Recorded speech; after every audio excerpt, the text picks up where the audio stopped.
I always thought his ex was crazy.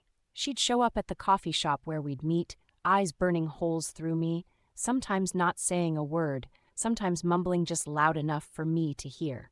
She'd post cryptic things about betrayal and the other woman on her socials, and once she even sent me a DM telling me I didn't know what I was getting myself into.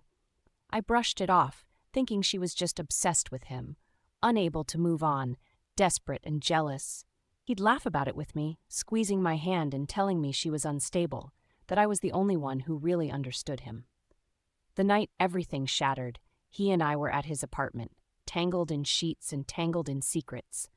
There was a banging at the door that didn't stop, just grew louder, more desperate.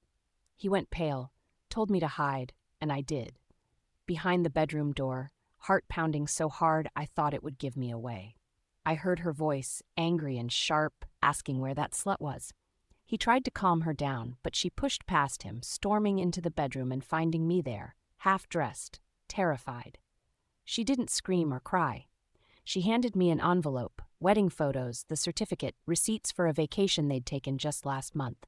She looked me in the eye and told me, flat out, that she was his wife. I stood there, clutching the evidence, realizing in one sickening rush that I wasn't the main character in this love story.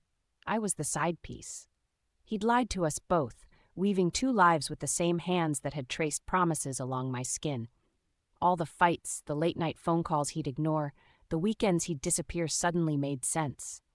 I wanted to scream, to hit him, to break something, but instead I just stood there, numb, watching him try to explain, sweating and stammering and suddenly so small. The worst part wasn't that he'd betrayed me, it was that I'd ignored every red flag, every warning, because I wanted to believe I was special. Turns out I was just a secret, and now everyone knew.